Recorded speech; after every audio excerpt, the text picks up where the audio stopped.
प्रणाम करता हूँ और आप सबको मेरी तरफ से आज चूंकि देवशयनी एकादशी भी है, हिंदू धर्म के लिहाज से बहुत बड़ा, और मुसलमान भाइयों के लिए आज मुहर्रम का भी दिन है और कुल मिला के बरसात हो रही है, सबसे अच्छा दिन है और इससे अच्छा दिन नहीं हो सकता कि इसमें बरसात हो। तो आप सबको मेरी राम राम, राधे राधे, सत श्री अकाल, जय जिनेन्द्र और अस्सलाम वालेकुम। जैसे भी आप उसको याद करते हैं, मेरी आपके साथ सहमति है। आजकल उन्होंने क्लास में एक बहुत नया पैटर्न शुरू किया और उसके बड़े शानदार रिजल्ट आ गए। मतलब वो तरीका ये है कि मतलब समस्या कौन लेके आया है यहाँ? आप लेके आए। समस्या से मतलब आप समस्या नहीं है हमारे लिए, आप हमारे लिए मेहमान है, परंतु प्रॉब्लम किसको है? आपको है। बीमार कौन है? आपका व्यक्ति है या आप खुद है। प्रश्न किसका होना चाहिए? आपका होना चाहिए। तो एक पहले ये तरीका था कि हम हमारी तरफ से आपको जानकारी दे देते थे, ठीक है। अब उसमें मान लो आपकी समस्या कहीं छूट गई, आपका कोई प्रश्न है वो छूट गया, तो आप तो मन में एक बात लेके जाएंगे ना। अच्छा, इतने लोगों को तो व्यक्तिगत रूप से तो हम सबको सबके सवाल जवाब नहीं दे सकते, तो हमने नया तरीका ये किया कि 10 टोकन हमारे पास, ये आप 10 लोग, कोई भी जिसकी भी समस्या नहीं, उसको हाथ खड़ा करना जरूरी नहीं, परंतु जिसके दिमाग में कोई प्रश्न है, तो यार मुझे ये प्रश्न तो पूछना, घर से जो आप सोच के निकले या यहाँ आने के बाद में जो आपको प्रश्न दिमाग में आया, तो उनको हम ये 10 टोकन दे रहे हैं। तो नंबर वाइज उनके उत्तर आपको मिल जाएंगे। तो उसमें एक चीज है कि उदाहरण के लिए, अरे महात्मा जी सो गए क्या? अरे महात्मा सो गए, उधर जाके सो जाओ, ऐसे नहीं चलेगा। नहीं, मेरे क्लास में ऐसे नहीं चलेगा। हाँ, बिल्कुल नहीं चलेगा 1% भी, क्योंकि मैं 200% मेहनत करता हूं।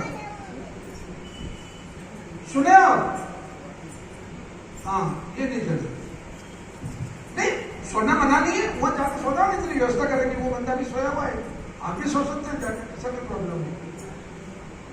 चलिए, तो जैसे उदाहरण के लिए आपने प्रश्न किया कि साहब ये ब्लड कैंसर होता क्यों है, या ये ठीक कैसे होता है, इसका सिस्टम क्या ठीक होने का, वो मैंने उत्तर दे दिया और आपका भी वही प्रश्न है, तो फिर आप चाहे तो दूसरा प्रश्न पूछ सकते हैं।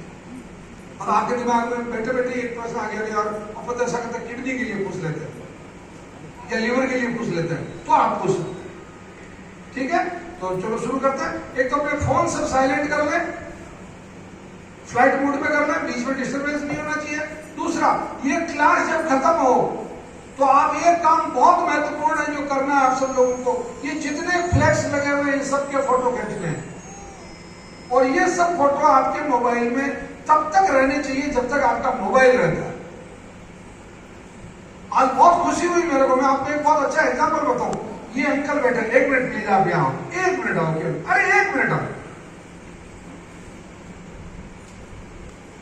1 मिनट बैठो, क्या मैं फिर फ्री कर रहा हूं। इनको कैंसर था किसी जमाने में 2018 के आसपास, ठीक। इन्होंने नवग्रह आश्रम से दवाई ली और इनका कैंसर ठीक हो गया। झूठ तो नहीं बोल रहा हूं, ठीक। इन्होंने अपने, वो क्या लगते हैं आपके, जिनको आप लेके आए, इनके भाई साहब है, इनके परिवार के भाई साहब है, उनको कैंसर हो गया, ये उनको लेके आए। अब ये ईमानदारी से बात करना आप सब लोग, अगर मैं झूठ बोल रहा हूं या मैं कोई गड़बड़ हूं तो आप मुझे टोक सकते हैं। इनके भाई साहब जब ठीक होंगे, मान लो भगवान ने उसका 1 किलो पुण्य दिया, पुण्य तो अपन मान लो तोल ले, तो उसमें से आधा किलो इनको मिलेगा कि नहीं मिलेगा? ये है इंसानियत, बस यही इंसानियत है। बाकी आप कुछ भी कर लो, ये भागवत पाठ करवा लो, कुरान खानी करवा लो, कितने लंगर लगा लो, कुछ नहीं है। माँ बाप की सेवा, भाई की सेवा, परिवार की सेवा, यही सबसे बड़ी बात है और कुछ नहीं। मतलब एक दूसरे को रास्ता दिखाना ही मतलब आज की तारीख में सबसे बड़ा पुण्य है। बाकी ये फालतू की बातें हैं, कोई मतलब नहीं इन बातों का। मैं तो अरबपति हूँ, मैं तो करोड़पति हूँ, तो भैया ठीक है, 2 रोटी ज्यादा खाना है यार, तूने भला क्या क्या जिंदगी में, ये बता दो।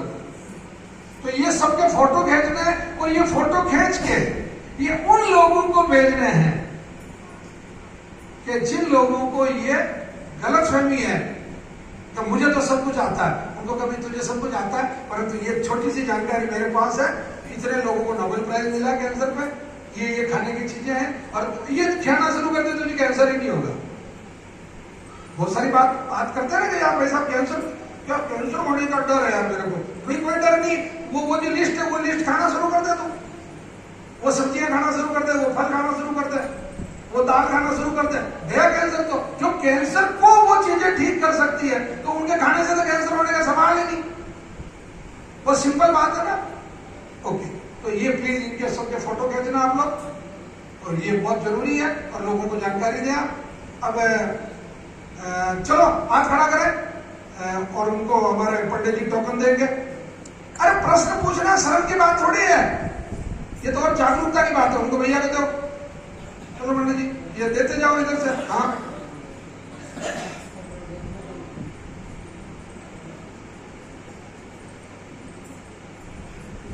कल एक बड़ी जोरदार घटना हुई, 10 टोकन दिए हमने, 5 ही लोगों ने प्रश्न किए। हम उन 5 लोगों से पूछा भाई क्या हुआ, बोले हमारा उत्तर आ गया। तो जागरूकता बढ़ानी है कुल मिला के, सीधी सी बात।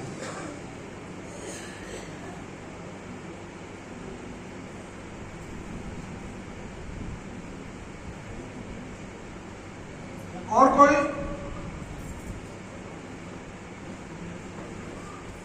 सर को दो।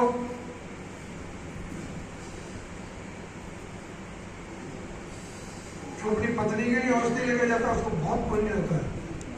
हाँ, मतलब डबल पुण्य होता है, क्योंकि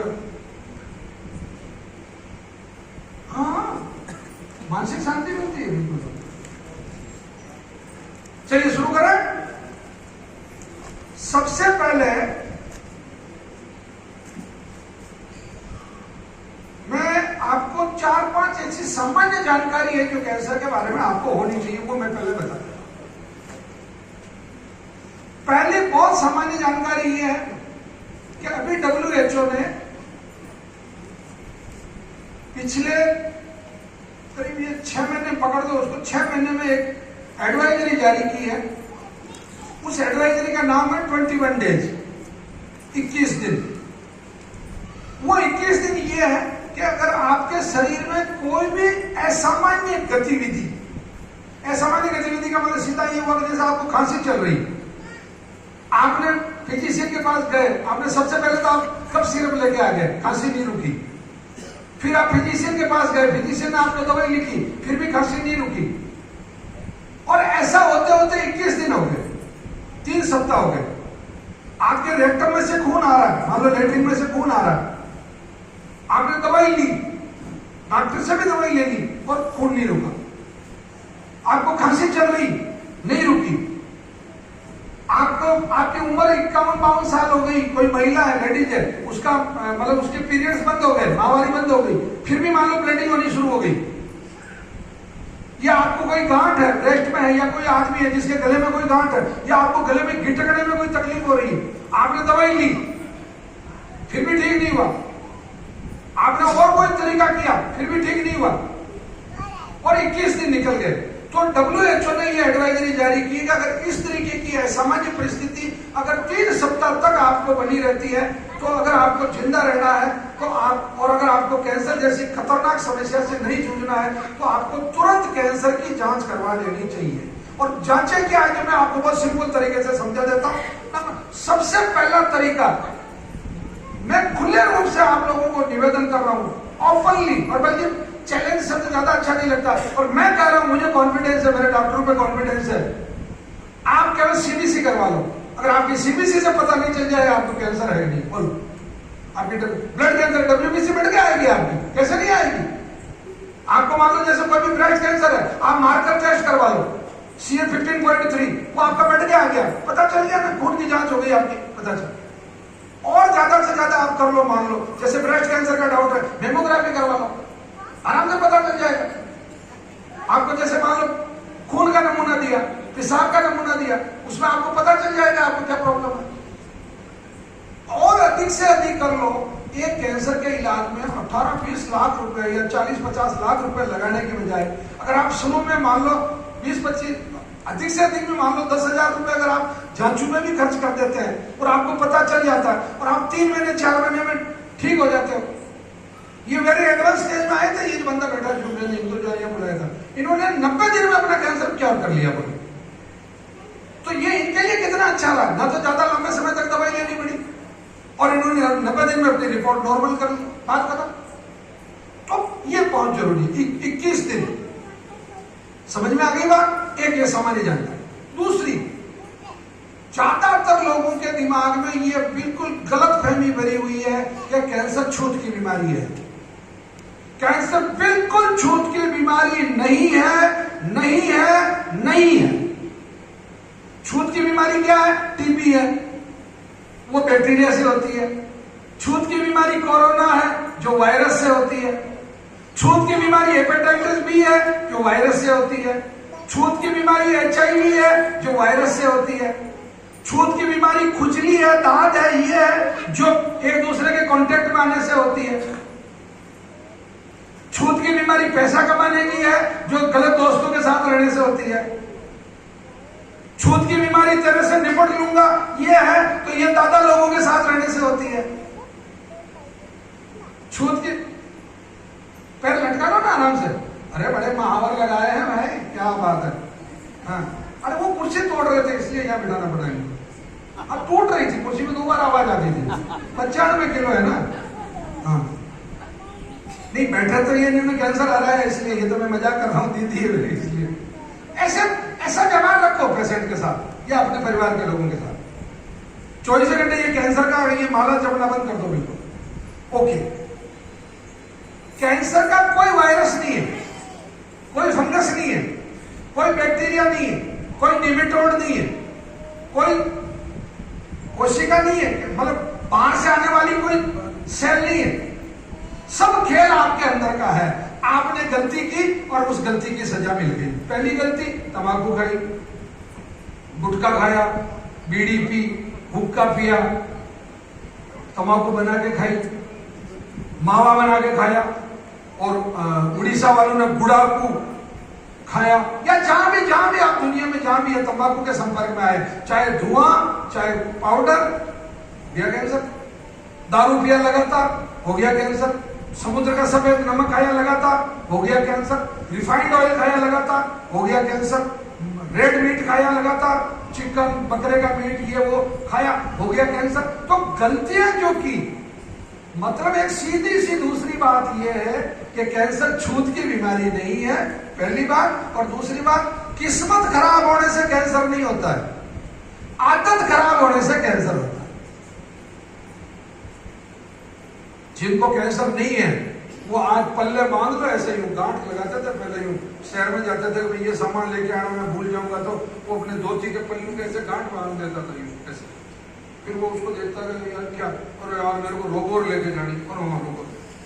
तो आज गांठ बांध लो, दारू नहीं पीनी, तंबाकू नहीं खानी, गुटखा नहीं खाना, समुद्र का सफेद नमक नहीं खाना, रिफाइंड ऑयल नहीं खाना, रेड मीट नहीं खाना, सुबह 4 बजे जल्दी उठना, शाम को 8 बजे सोना, रोजाना घूमने जाना, प्रेम से दिन भर ठाठ की बातें करना और अपने काम को बहुत ईमानदारी से करना, मस्त रहो। कैंसर का बाप आपका बाल बांका नहीं कर सकता। और इसको जस्ट उल्टा कर लो, रात के 12 बजे सोना, फुल दारू पीना, फुल गुटखा खाना, फुल गंदगियां करनी, लड़ाई झगड़े करना और कैंसर को जेब में रखना। क्लियर बात। एक तीसरी एक गलतफहमी और है कैंसर के प्रति लोगों की, वो दिमाग से बिल्कुल निकाल कि आप पैसे से कैंसर का इलाज करवा लो। आपके पास बहुत पैसा है, आपके पास बहुत जमीन है, आपके पास बहुत प्रॉपर्टी है, आपके पास बहुत बड़ा बैंक बैलेंस है और आप कैंसर से इलाज करवा लोगे। नहीं बेटा, गलत फहमी है भैया, गलत फहमी है दादाजी, गलत फहमी है। 18 करोड़ रुपए खर्च किए हुए लोग तो मेरे मित्र हैं, मेरे मिलने वाले हैं, यहाँ आए हैं, उनसे आज भी मेरा संपर्क है लगातार, और पहले भी था। वो थक गए, हार गए, उन्होंने कहा साहब 18 करोड़ तो खर्च हो गए, अब पैसा नहीं है, बोलो क्या करें। मेरे कोई बात नहीं, अभी भी आयुर्वेद आपके लिए जिंदा है, नवग्रह आश्रम आपके लिए अभी भी जिंदा है, और उन्होंने यहाँ से इलाज लिया और उनके लड़के या उनकी लड़कियां या उनकी पत्नियां या वो खुद आज भी जिंदा है। आज भी जिंदा है, 8 साल से 10 साल से इलाज हो चुका हम लोग। पैसे से कैंसर का इलाज नहीं होगा। कैंसर का इलाज किससे होगा? प्रकृति से होगा। और प्रकृति कभी आपसे पैसा नहीं लेती। नीम के पत्तों का पैसा लगता है? ये शीशम की डाली तोड़ने जाओगे, टहनी तोड़ने जाओगे, पैसा लेगा आपसे? नहीं। सुबह 4 बजे उठने से पैसा लगता है? ये बाजार का जो नमक है, सफेद नमक, टाटा सॉल्ट या जो भी किसी भी नाम से आता हो, उसकी बजाय अगर ईमानदारी से बात करें तो सेंधा नमक ज्यादा सस्ता है।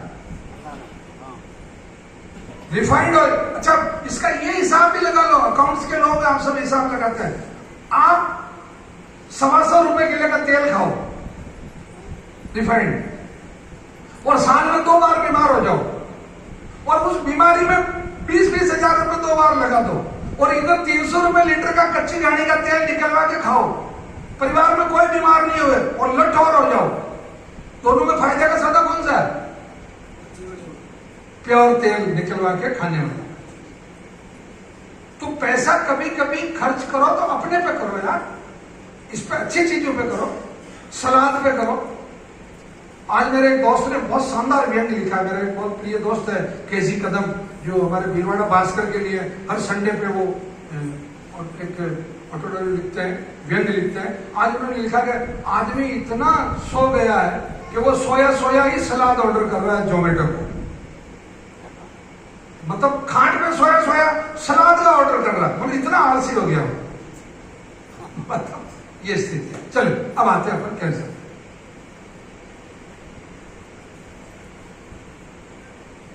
कैंसर पेशेंट के सामने ये आप लोग जो 3 तरह की बातें करते हैं, आज मेरे ऐसे 3 मौके आ गए, इसलिए मैं ये बात आपको बहुत दिल से आत्मा से कहना चाह रहा हूं। एक तो उसके साथ में, जैसे मान लो माता जी को कैंसर है, उसका बेटा पढ़ा लिखा है, कहां तक पढ़ा लिखा है? मान लो ग्रेजुएट है या 12वीं है या 16वीं पढ़ा है, 2-4 अंग्रेजी के शब्द भी आते हैं उसको, पेंट भी पहन रखी है उसका, और टी शर्ट पे ऐसा कुछ बूम ऐसा कुछ बना, उसके पिताजी भी साथ में। ध्यान से समझ रहे हैं इस बात? पिताजी ने कहा, मैंने कहा क्या हाल चाल है?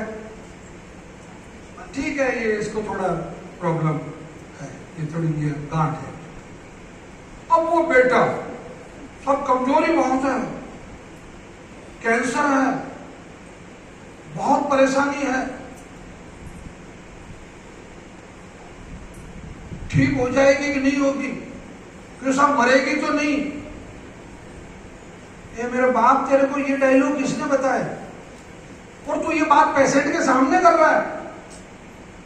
साहब इसको तो 3-4 जगह चला गया, फेफड़े में भी है, उसको पता ही नहीं उसकी मां को कि मेरे लंग्स में भी कैंसर है। साहब इसके फेफड़े में भी चला गया, और डॉक्टर साहब तो ये भी कह रहे हैं हड्डी में भी चला गया। ये प्रैक्टिस बिल्कुल ठीक नहीं, आप ध्यान से सुन लेना। कैंसर पेशेंट को 100% पता होता कि मुझे कैंसर है और मैं इसकी औषधि ले रहा हूं और मैं इससे ठीक हो जाऊंगी या हो जाऊंगा। बात करो आपको, अच्छा आप जिंदगी में बिल्कुल छोड़ दी बोलते हैं क्या? आप में से ऐसा कोई आदमी हो जो हाथ खड़ा करेगा, मैं जिंदगी में एक भी बार झूठ नहीं बोला, तो मैं एक छोटा सा झूठ आपसे बुलवाना चाहता हूं। आप हमेशा कैंसर को एक छोटी बीमारी समझते हुए उस पेशेंट को रोजाना ये चीज कहें कि आज आप में सुधार है। रात को आपने नींद ठीक निकाली थी, आप खर्राटा ले रहे थे, या आपको आज भूख ठीक लगी, आज आपने आधी रोटी ज्यादा खाई, या आज आपका व्यवहार मुझे ठीक लग रहा है, आपके चेहरे में मुझे अच्छा चल की मतलब अच्छा ग्लो दिख रहा है। ये बातें करने में क्या नुकसान है आपको, ये बताऊंगा। इससे आपको क्या कारण, इसका कारण बता देता हूं मैं आपको क्लियरली, बहुत सही लॉजिक है। उसके बाद में पहला प्रश्न लेता है। लॉजिक ये है कि आयुर्वेद के ग्रंथों में ये चीज बिल्कुल लिखी हुई है कि आप लोग जो कुछ भी खाते हैं, जो कुछ भी पीते हैं, जो कुछ भी देखते हैं, जो कुछ भी सोचते हैं और जो कुछ भी सुनते हैं, बोलते हैं, देखते हैं, खाते हैं और पीते हैं, इन 5 चीजों से आपके शरीर में रस का निर्माण होता है। रस का बनता आमाशय में वो गोल वाल बन गए। रस में क्या क्या चीजें होती है? अब विज्ञान का प्रश्न है।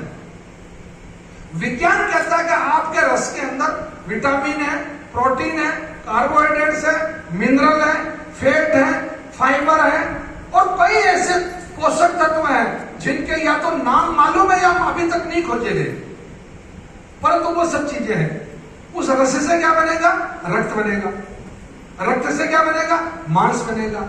मांस से चर्बी बनेगी, चर्बी से हड्डी बनेगी, हड्डी से बोन मेरो बनेगा, बोन मेरो से शुक्र बनेगा, बोन मेरो से रज बनेगा, महिलाओं में रज बनेगा, पुरुषों में शुक्र बनेगा, शुक्र और रज से ओज बनेगा। ओज का सिंपल उदाहरण, ये चारों मानव ओजस्वी है। अपनी भारतीय सेना के जवान ओजस्वी है लंबा चौड़ा तगड़ा ग्लो शानदार। काला गोरा होना कोई मायने नहीं रखता, ओज उसका, ओज से मन बनता। अब इस मन में, अब आप जो, अब ये मन जहां है, ये तत्व बनते बनते आए धीरे धीरे। अब आपको एक छोटा सा प्रश्न करता हूं मैं, उसका उत्तर आप देना। आप लोगों ने ये बात सुनी कि नहीं सुनी कि जैसा खाओगे अन्न वैसा बनेगा मन? ये सुना आपने? जैसा होगा मन वैसे होंगे दिन। ये भी बात सही है। ये भी सुना होगा कि मन के आ रहे और मन के जीते जीत। ये भी सुना होगा कि मन चंगा तो कटौती में भी गंगा है, कोई तकलीफ नहीं। ये भी सुना होगा। ये भी सुना होगा कि हिम से मरदा और मदद खुदा, बादशाह की बेटी और फकीर से निकाह। ये सब चीजें किससे होती? मन से होती। अगर मन से कोई आदमी हार गया तो उसको दुनिया की कोई ताकत नहीं जीता सकती। और अगर आदमी ने मन में ठान लिया कि मुझे जीतना है तो दुनिया की कोई ताकत उसको नहीं हरा सकती। इजराइल कितना बड़ा देश है, राजस्थान जितना है, उसने अभी दिमाग ठिकाना लगा दिया। ये उसकी इच्छा शक्ति है, ये उसकी विल पावर है। तो आप लोगों की जो विल है, आप लोगों की जो विल पावर है, उस विल पावर को परिवार के लोग तो बढ़ाने का काम करें, पेशेंट खुद पॉजिटिव सोचे। और मैं इस बात का विश्वास दिला सकता हूं कि अगर आप 100% परहेज रखते हैं, आप 100% समय पे और सही मात्रा में औषधि लेते हैं और आप 100% आस्था रखते हैं कि मुझे ठीक होना, मैं ठीक हो जाऊंगा, तो मैं कह रहा हूं दुनिया की कोई ताकत नहीं जो आपका कैंसर ठीक नहीं करता। मैं थोड़ा पीछे ले जाऊं आपको, 150 साल, 100-150 साल पहले गांव में महात्मा आते थे, साधु सन्यासी, और वो कमंडल में से पानी मंत्र के दे देते थे, जा बेटा आज के बाद बुखार नहीं आएगा। नहीं आता था। ये केवल आस्था, जैसा आप सोचते हैं, जैसा आप देखते हैं। आपको कोई सन्यासी आया आपके सामने, आप तो देखते ही आपका एक रस बना, रस बनते विचार बना, विचार बनते आपने उसको प्रणाम किया। एक बहुत खूबसूरत लड़की जिसने बहुत कम कपड़े पहन रखे हैं, आपने थोड़ी पी भी रखी है, तुरंत आपका उसके साथ निपटने का मतलब दिमाग होता है मैं तो रैप करूंगा इसे। ये आप जो देखते हैं और आप जो सुनते हैं, आप भजन चल रहा है, कहीं बहुत अच्छी बांसुरी बज रही है शानदार, कहीं शानदार राग पहाड़ी गाया जा रहा है, आप चलते चलते ठिठक जाते हैं, आप जैसा सुनते हैं। और कहीं रैप सॉन्ग चल रहा है, कहीं संभा हो, तो आप तुरंत वहां रुक के और आपका बड़ा कर लोगे, आप भी हो जाओगे, अगले को भी हो कर दो। आप जैसा सुनते हैं, ये चीजें अन्यथा नहीं है। ये कैंसर चिकित्सा का मूल आधार है। औषधि केवल 33% काम करती है, आस्था 33% काम करती है, परहेज 33% काम करते हैं। अगर तीनों को मिलाओ तो 99% बनता है। और अगर आप इन चीजों को 100% शुरू कर दो तो 300% बनता है। परहेज भी 100%। जैसे जाखड़ साहब, ये वो पल्ली तरफ जो जाखड़ साहब विराजे हुए, आपने भी कैंसर को मात दे दी। और एक बहुत बड़ा एग्जाम्पल है ये कि इन्होंने कोई एलोपैथी का ट्रीटमेंट नहीं लिया, कोई कीमो नहीं करवाया, कोई रेडिएशन नहीं लिया, कोई सर्जरी नहीं करवाई, कुछ नहीं किया। पता चला 2 तारीख को जांच करवाई, 2-3 फरवरी को या शायद 26 फरवरी को के आसपास की कोई तारीख है, और ये सीधा यहाँ आ गए, इलाज लिया और 12 महीने में कैंसर को हरा हरू के आराम से ठाण से बैठे। तो ये इनके, अच्छा एक बात और बताऊं, आप में से जितने कैंसर पेशेंट है वो एक बार ईमानदारी से थोड़ा सा यूं हाथ खड़ा करके नीचे कर लो, जो कैंसर पेशेंट है, परिवार वाले नहीं, हाथ खड़ा करो एक बार, देखो। ओके, कर नीचे नीचे नीचे नीचे, हो गया हो गया। आप लोगों को अपनी मौत की तारीख मालूम है क्या? अरे जो कैंसर पेशेंट है उनको मौत की तारीख मालूम है क्या? कि भाई मेरी डेथ जो है वो 26 जनवरी 1900 मतलब 26 को होगी, 27 को होगी, 30 को होगी, या 20 साल बाद होगी। तारीख किसी को मालूम है क्या? नहीं है ना। अच्छा, जिनको कैंसर नहीं है आपको मालूम है, तो फिर दोनों में क्या समानता? फिर जब हमें भी मालूम नहीं है, आपको भी मालूम नहीं है, तो फिर ये फटी पड़ी क्यों है? पेट को क्यों पीली कर रखी पीछे से? पसीना आ रहा है, बाप रे मेरे को कैंसर। मैं ईमानदारी से बात करने वाला आदमी हूं, मैं बहुत ईमानदारी के साथ कह रहा हूं। आप चाहे तो WHO के डाटा उठा के देख लें, national cancer institute of India के डाटा उठा के देख लें, और national health institute of America जो है, बिल्डिंग 10, जो कैंसर की दुनिया की सबसे बड़ी रिसर्च जो इंस्टीट्यूट है, वो ये कहती है कि कैंसर से आदमी नहीं मरता, आदमी मरेगा कैंसर के इलाज के साइड इफेक्ट। कीमो से मर सकता, रेडिएशन से मर सकता, सर्जरी से मर सकता, झाड़ फूंक से मर सकता।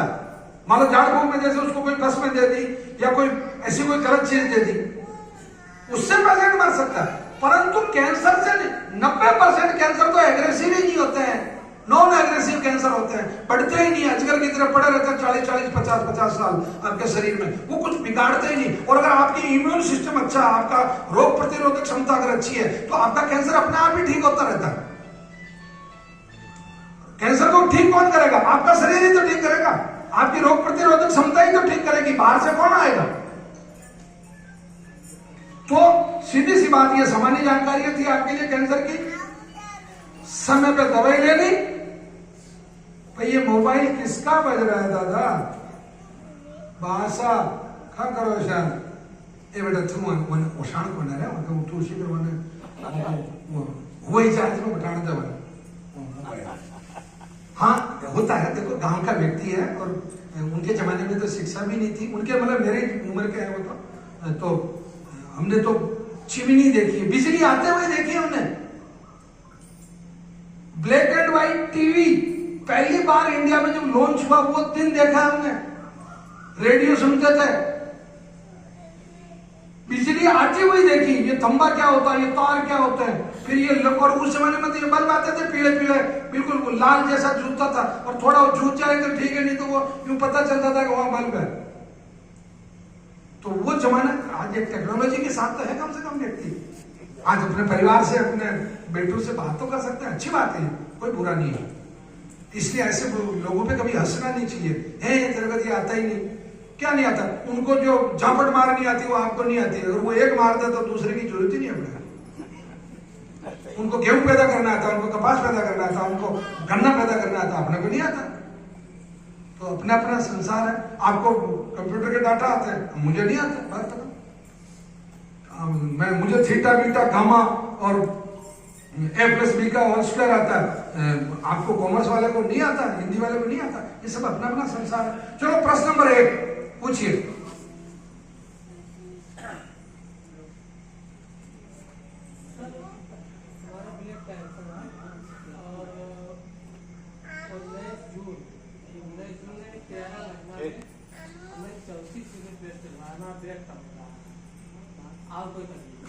खाना हजम खाना खा रहे हैं, 6 महीने से हम आयुर्वेदिक दवाई सीतापुर से करते थे, लेकिन ब्लड कम होना बंद नहीं हुआ।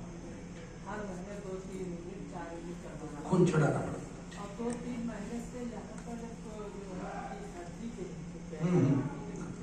जब ब्लड कम हो जाता है, यहाँ दर्द होता है, दर्द नहीं होता, दर्द तो आज तक हुआ नहीं, हाँ सूजन हो जाती है जैसे बहुत थोड़ा जैसे हमें लगता है नहीं करता, और जब ब्लड चढ़ता है उसकी कम हो जाती है, यही परेशानी है।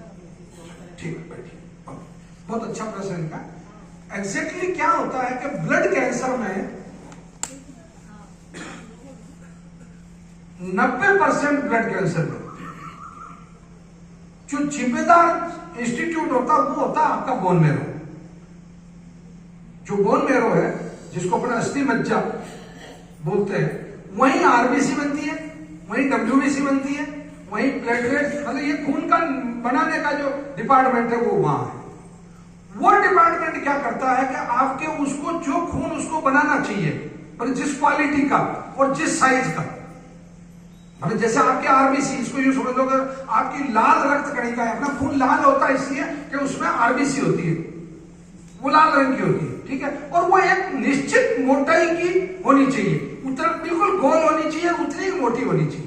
तो ब्लड कैंसर में ये बहुत लंबा विषय है, हालांकि मैं शॉर्ट में आपको ये समझा दूं कि चाहे वो आपको CML हो, चाहे EML हो, चाहे MML हो, चाहे लेक्यूमिया जिसको सामान्य भाषा में, या जितने भी प्रकार का है, तो वो सब खून की, वो क्या करती है कि वो खून खाना शुरू कर देती है, मतलब जिसका काम खून बनाना है वो खून को खाना शुरू कर देती है।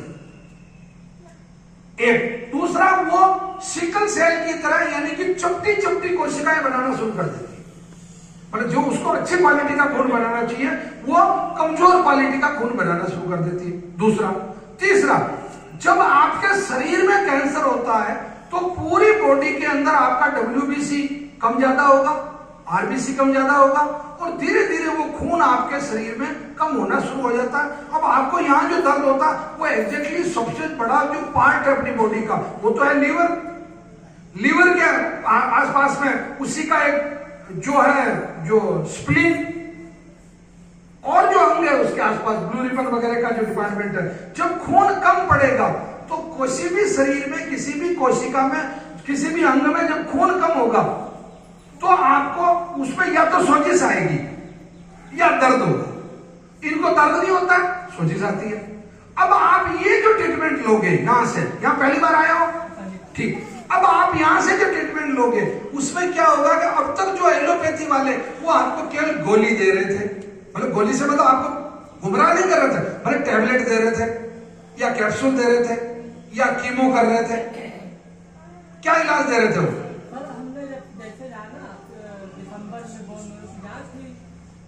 अरे इलाज क्या लिए उनसे अभी तक? हम कैंसर के नाम पर कोई दवाई। हाँ तो फिर तो बहुत फ्रेश हो, बिल्कुल मजे में होने जिंदगी के, फिर तो ठीक। तारीख नोट करो, आज 1 साल बाद, मतलब ब्लड कैंसर है ना, 7 महीने या 7.5 महीने बाद खत्म करना है इसको, बात खत्म। तो अब जो आप औषधि लोगे उस औषधि से रस बनेगा, रस से फिर रक्त जो रक्त बनेगा, वही रक्त आपको धीरे धीरे पूरी बॉडी में आपकी क्वालिटी सुधर जाएगी रक्त की, और आपका जो बोन मैरो का सिस्टम है वो एग्जैक्टली, मतलब करीब करीब मान के चलो 120 दिन बाद वो सुधरना शुरू हो जाएगा, और 120 दिन के बाद में आपको ये कॉम्प्लिकेशन खत्म हो जाएगी, और 120 दिन बाद आपको ब्लड भी नहीं चढ़ाना पड़ेगा। ये मेरे अनुभव के हिसाब से आपको कह रहा हूं। बस ये आपका अब 4 महीने आपको थोड़ी हिम्मत रखनी है, और इन 4 महीने के बीच में अगर आपको कभी खून कम पड़ जाता है तो आपको खून चढ़वाना है। ऐसा नहीं कि मैंने तो दवाई शुरू कर दी है, मुझे तो नहीं चढ़वाना। समझ में आ गई बात? चलो प्रश्न नंबर 2।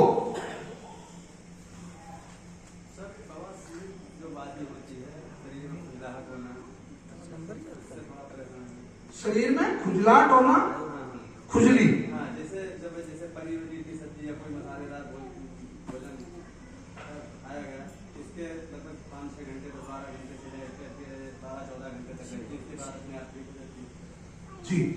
या कोई खट्टा चीज खा लिया जाए। देखो, एक ये बहुत अच्छा एक प्रैक्टिकल प्रश्न है जिसको बहुत सारे लोग समझ नहीं पाते हैं। इसको समझने के लिए आपको ये करना पड़ेगा कि हमारे आयुर्वेद के ग्रंथों में लिखा हुआ कि दुनिया का सबसे अच्छा वैद्य व्यक्ति स्वयं है, मतलब दुनिया का सबसे अच्छा डॉक्टर आदमी खुद है। इसका मतलब ये नहीं कि खुद का इलाज खुद करो, इसका मतलब उसको ये जांच करने वाला पैथोलॉजी जो है, दुनिया का सबसे अच्छा पैथोलॉजिस्ट आदमी खुद है। अब जैसे आपको खट्टी चीज खाने से मान लो खुजली होती है, माना, या आपको अचार खाने से खुजली होती है, तो पहली बात तो मैं बिल्कुल वैद्य होने के नाते आपको कहता हूं कि उन चीजों को अवॉइड करो जिससे आपको खुजली होती है। एक, अब उसमें भविष्य में ना हो, भविष्य में आप सभी लोग उन चीजों के प्रति अगर रेसिस्टेंट पावर पैदा कर पाए, उसका एक बहुत बेहतरीन तरीका है कि हमारे यहाँ एक औषधि है प्रतिरक्षा और एक औषधि है रक्त शोधन। वो दोनों औषधियां अगर आप 6 महीने तक कंटिन्यू ले लेते हैं तो आपका रक्त का शोधन हो जाता है और आपकी बॉडी के अंदर वो जो टॉक्सिक्स हैं, जिसको टॉक्सिक बोलते हैं जनरली, विजातीय तत्व होते हैं जो आपकी बॉडी में टॉक्सिक है, क्या जरूरत से ज्यादा जो भी चीज हो गई वो टॉक्सिक है, या आपको जो चीज सूट नहीं करती वो टॉक्सिक है। तो आप रक्त शोधन और प्रतिरक्षा दोनों मतलब औषधियां मिक्स करके और आराम से ज्यादा मान लो आप 25 ग्राम पर डे पाउडर ले लो, उसका 200 ml पानी में डालो, उबालो, थर्मस में डाल दो, दिन भर पड़ा रहने दो, शाम को उसको एक बार वापस उबाल लो, छान लो और पी जाओ। ऐसा ही सुबह करो, ऐसे ही शाम को करो, शाम को बनाओ उसको सुबह, सुबह बनाओ उसको शाम को। आपकी इसको जनरली एलर्जी बोलते हैं और एलर्जी टेस्ट के चक्कर में ज्यादा मत पड़ना, मतलब ये आप खुद अपना टेस्ट कर सकते हैं। आप उन चीजों के अभी हाल फिलहाल में 6 और 6 महीने बाद में मैं विश्वास के साथ कह सकता हूं कि आप आराम से जो कुछ भी चीज खाओगे आपको कभी एलर्जी नहीं होगी। अब तुरंत किसी को एलर्जी हो जाए, उससे बचने का सबसे अच्छा तरीका तो आप शहद का सेवन करें या देसी गाय की छाछ का सेवन करें, वो प्रभाव तुरंत खत्म हो जाएगा, क्योंकि ये दोनों बहुत अच्छे एंटी टॉक्सिक है, एक तो शहद और एक देसी गाय की छाछ। चलिए तीसरा नंबर,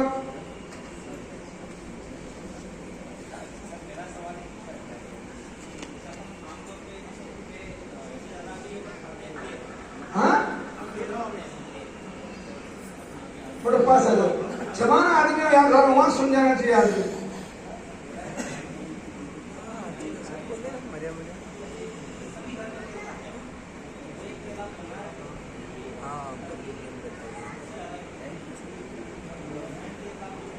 हाँ हाँ वो बताओ। सभी कैंसर रोगी, किडनी रोगी, लीवर के रोगी, जितने बीमारियों के रोगी हैं वो तो ध्यान से सुन लेना, परंतु इससे ज्यादा ध्यान से वो लोग सुनना जो रोगी नहीं।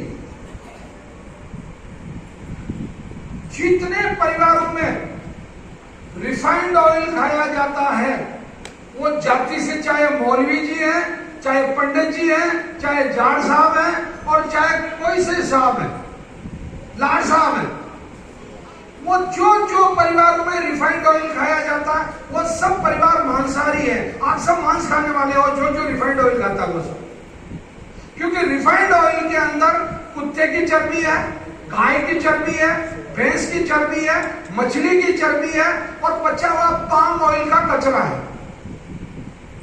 ये जितने डेवलप कंट्री हैं, जैसे अमेरिका है, चाइना है या जापान है या फ्रांस है या ऑस्ट्रेलिया के कुछ कंट्रीज हैं, उन लोगों का ये जो जितना भी फैट है, उस फैट को फर्निश्ड ऑयल के नाम से, ध्यान से सुनना, फर्निश्ड ऑयल यानी कि बॉयलर में जलाया जाने वाला तेल के नाम से वो देश इन देशों को देते हैं।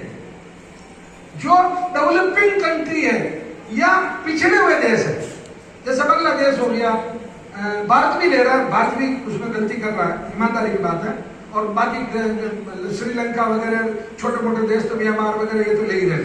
ये उस तेल को, उस कचरे को लाके उसमें 17 तरीके के केमिकल डालते हैं, केमिकल डालते हैं और उससे उसके अंदर जितना वो कचरा है वो पेंदे बैठ जाता है। और वो जो प्योर फैट है, कुत्ते की चर्बी, गाय की चर्बी, भैंस की चर्बी, घोड़े की चर्बी, मछली की चर्बी और वो बचा हुआ पाम का कचरा, वो जो रसायन है उसमें एसेंस थोड़ा सा डाल के, उसकी खुशबू जैसा एक नाटक है, वो चोरवाड़ा है करके उसका पैकेट बनाएंगे 5 लीटर का, ठीक, या 1 लीटर का डब्बा बनाएंगे, उस पे किसी शानदार लड़की की कम पहने हुए कपड़े की फोटो चिपकाएंगे और उसके नीचे एक गोल घेरे में मूंगफली छाप देंगे या सरसों छाप देंगे या तिल छाप देंगे या खोपरा छाप देंगे और उसके नीचे लिखेंगे अच्छी स्पेलिंग में मस्टर्ड, सरसों तेल, ठीक, लिख दिया। और फिर नीचे एक छोटा सा स्टार लगाएंगे और फिर वो कहेंगे कि आपको इसमें क्या क्या चीज है आप हमारे वेबसाइट में जाके देखें। अब ना तो आपको वेबसाइट में जाने की फुर्सत है और वो एक्चुअली वो पूरी कचरा पट्टी, वो पूरा एक तरह का धोखा है। ये तो हो गया आपका रिफाइंड ऑयल। नुकसान, किडनी खराब होती है, लीवर खराब होता है, खुजली की बीमारी होती है और कैंसर तो होता ही होता है।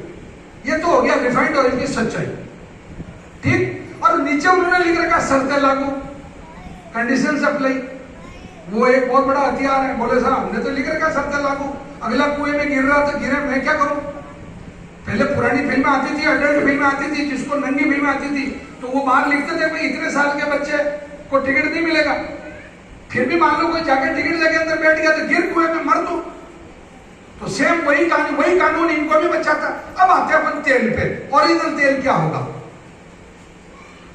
कल की क्लास में भी एक आदमी ने बहुत गलत फहमी से, एक बहुत गलत जानकारी से, मैंने उसको पूछा कि भाई रिफाइंड तेल क्या होता है और कच्ची घानी का तेल क्या होता है, ऐसी कोई बात चली।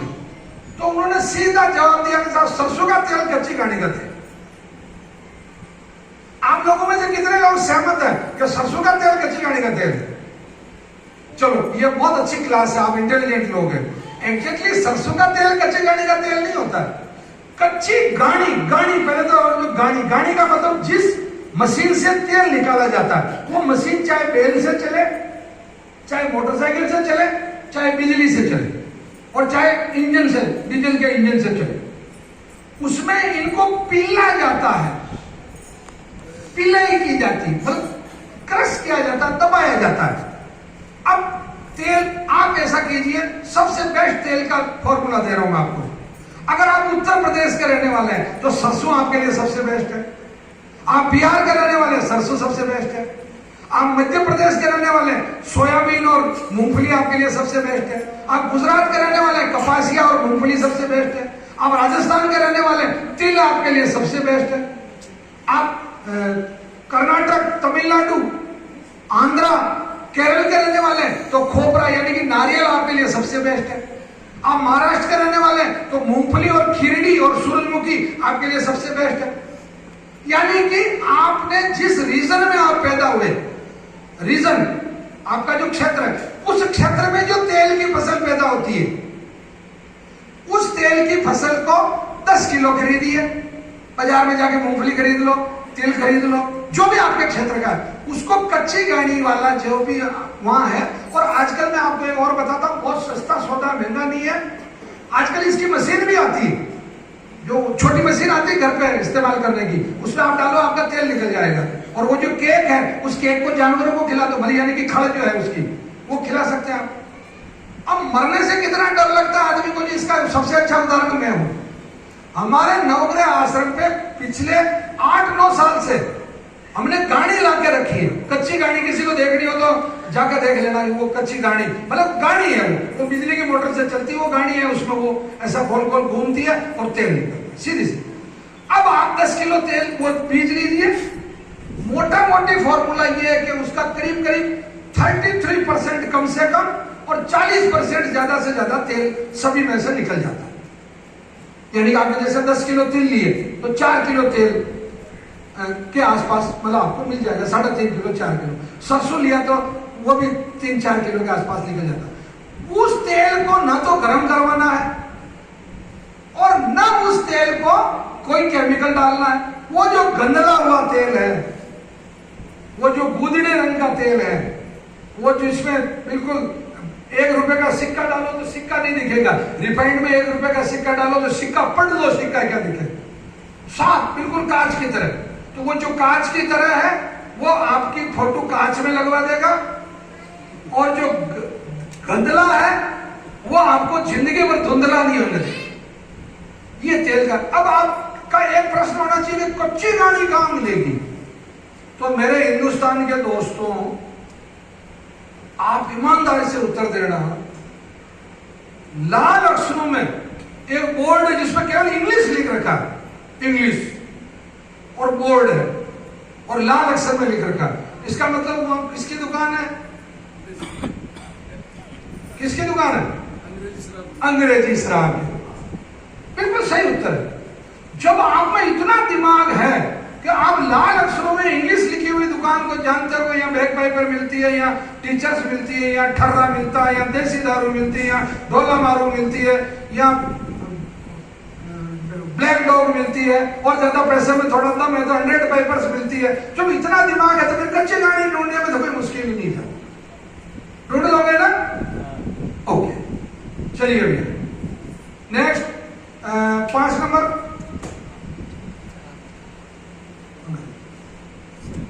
ये जो लीवर होता है, इस लीवर में फैटी लीवर है, तो फैटी लीवर से मैं बैठता हूँ एकदम उठता हूँ। हाँ, ये किस कारण से होता है? जैसे यहाँ दर्द हो रहा है और मैं जैसे सो रहा हूँ तो सोते रात में जैसे 2 बजे मेरी एकदम से आपको लगता है एकदम जगह से सांस को बिल्कुल नहीं आई, बैठने पड़ेगा, फिर एसिड हो जाता है, जलन बाहर ऑटोमेटिक बाहर होना ये समझ गए, बैठे।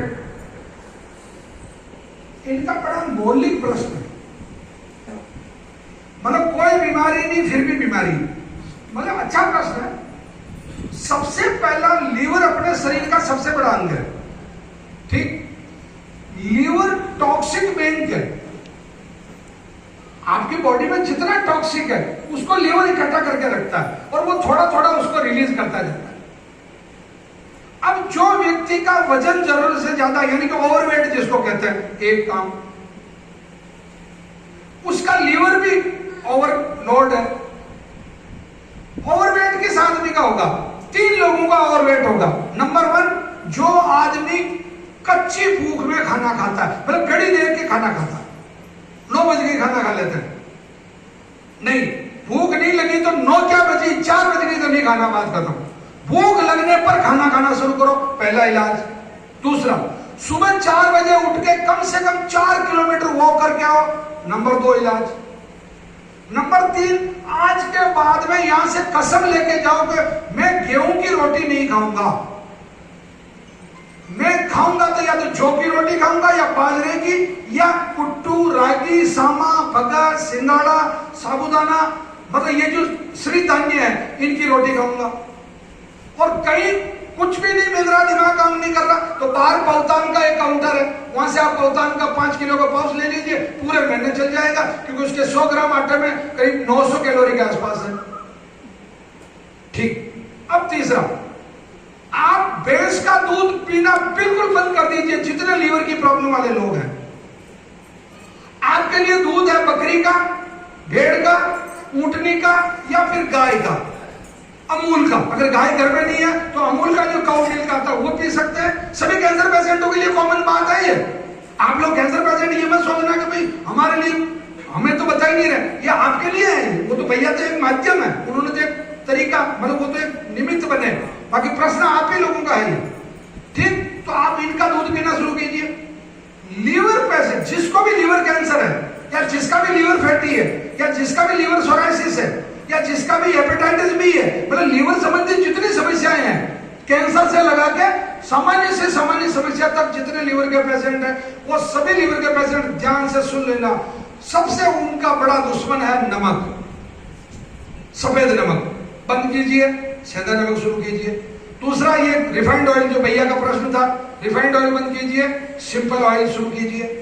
और आपके लिए एक लिमिट है, 25 ml ऑयल और 25 ml देसी घी 24 घंटे का आपके लिए फिक्स है, यानी कि 50 ml घी या तेल आप प्रतिदिन का ले सकते हैं, इससे ज्यादा नहीं लेते। तो ये आपने ये कर दिया। अचार बिल्कुल बंद कीजिए, पापड़ बंद कर दीजिए, यानी कि जो टॉक्सिक केमिकल है उनको बंद कीजिए। और कहीं पे भी प्राकृतिक चिकित्सा का अगर कोई केंद्र है तो जाके स्वेदन बोलते हैं उसको, या तो खुद स्वेदन कर लो, मतलब यानी कि शरीर से जितना पसीना बाहर निकालोगे उतना ही आपका लीवर नॉर्मल होता जाएगा। और सबसे अच्छी बात, मैं दीदी को भी निवेदन कर रहा हूं, दीदी ओ 95 आपको भी कह रहा हूं और उन भैया को भी कह रहा हूं, दोनों को हाथ जोड़कर कह रहा हूं, इस वजन से कोई स्वर्ग में नहीं गया आज तक। कम वजन वाला यही जिंदा है, यही स्वर्ग में है। अगर आपके पीछे कुत्ता दौड़ने लग जाए मान लो अभी, तो ऐसा करने से कुत्ता नहीं भगेगा।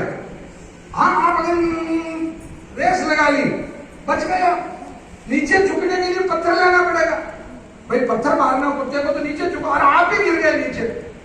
तो प्लीज, मैं सभी लोगों को ये मजाक में नहीं कर रहा हूं, सीरियसली बात कर रहा हूं, जब तक आप अपना वजन कम नहीं करोगे लीवर नॉर्मल नहीं होगा। अब लीवर की औषधि बता देता हूं आपको। लीव, हाँ बोलो। मान लो घर पे रहते तो ये सब चीजें हो जाती है, लेकिन मैं टूरिंग का काम है, अब ट्यूरिंग के काम में तो जीना बंद करो, जीना बंद करो। अरे मेरा यही उत्तर है, जीना बंद करो। ट्यूरिंग का किसके लिए क्योर कर रहे हो? कैसे लोग यार मेरा प्रश्न है, आपसे प्रश्न है। आपने 2 प्रश्न पूछे, मैं एक छोटा सा प्रश्न पूछ रहा हूं। आप ट्यूर किसके लिए कर रहे हैं? तो फिर काय की जिंदगी किसके भरोसे जी रहे हो? इसे तो अंग्रेजों का शासन अच्छा था, क्यों आजाद हुए अपन? महात्मा गांधी ने आजादी किसके लिए लाई? चंद्रशेखर ने, भगत सिंह ने जान किसके लिए दी? बस वही आपके पे भी लागू होता। छोड़ो इसकी ट्यूरिंग की लाइफ, कोई दूसरा धंधा शुरू करो, अच्छे दिमाग वाले व्यक्ति हो। पर ट्यूर में मजा आता है ना, कचौरी खा ली, समोसा खा लिया, शाम को क्वार्टर पी लिया। हाँ मुझे मालूम है, अच्छी होटल में रुक गए, आंखें सेक ली, मुझे मालूम है। मैं कई दोस्त है मेरे ऐसे ट्यूर करने वाले, है ना। मैं इसी दुनिया का आदमी हूँ। छोड़ो उस जिंदगी को, नहीं तो फिर बाद में और बीमारियां भी होती है जो 3 अक्षरों में होती है। अंग्रेजी में HIV कहते हैं उसको। छोड़ो वैसी जिंदगी। सही कह रहा हूं मैं? ये कहीं MR और कहीं ये जो मशीनरी का काम करने वाले जो रिप्रेजेंटेटिव होते हैं ना, पता चलता है यार सक्सेना जी नहीं आए। सक्सेना जी तो चले गए, 3 साल हो गए, क्योंकि सक्सेना जी ने शरीर पर ध्यान नहीं दिया। प्लीज लाइफ चेंज करो, कोई बात नहीं, अपने लिए जी रहे हैं यार। हाँ 6 नंबर,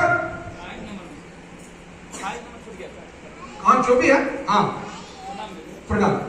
मेरा क्वेश्चन ये है कि अगर आयुर्वेदिक औषधि जैसे हम ले रहे हैं, उसके साथ साथ अगर होम्योपैथी या एलोपैथी का दवाई कोई खा रहे हैं, जो इमरजेंसी है, खाना जरूरी है, क्या उसको साथ में खाना सही रहेगा? और सेकेंड ये कि जो परहेज जो बताया गया है आयुर्वेद औषधि के साथ जो परहेज करना है, जब तक औषधि खाते तब तक परहेज करना है उसको, या फिर औषधि जैसे बंद हो गया उसके बाद जो परहेज बताएगा उसको? बहुत जानदार प्रश्न दोनों, बहुत जेन्युइन प्रश्न।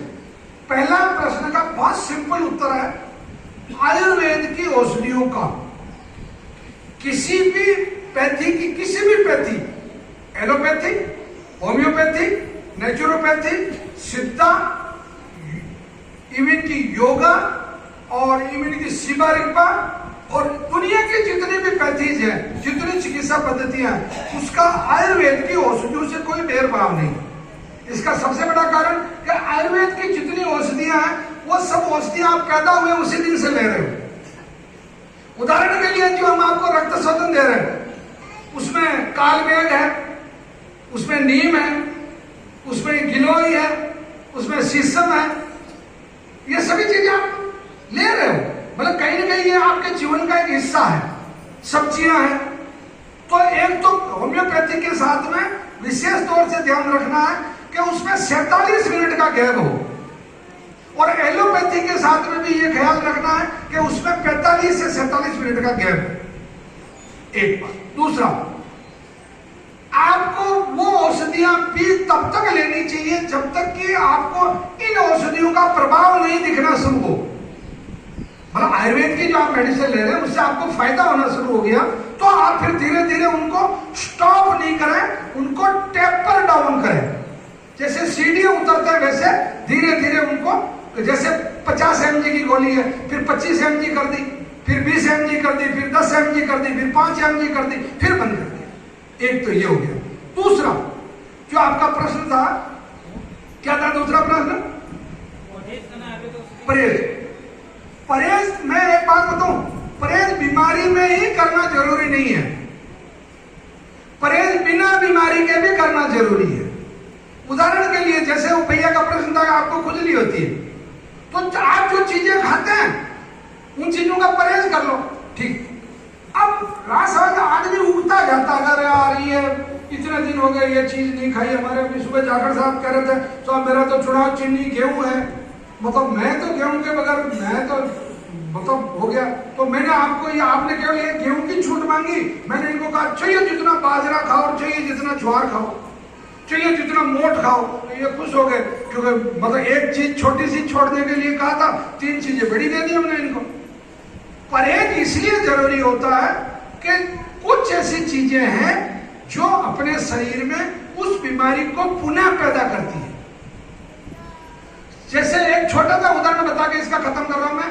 ग्लूटेन है, गेहूं है आपका, गेहूं के अंदर ग्लूटेन है। अब ये ग्लूटेन कैंसर पैदा करने का ठेकेदार है आज की तारीख में, डायबिटीज पैदा करने का ठेकेदार है आज की तारीख में।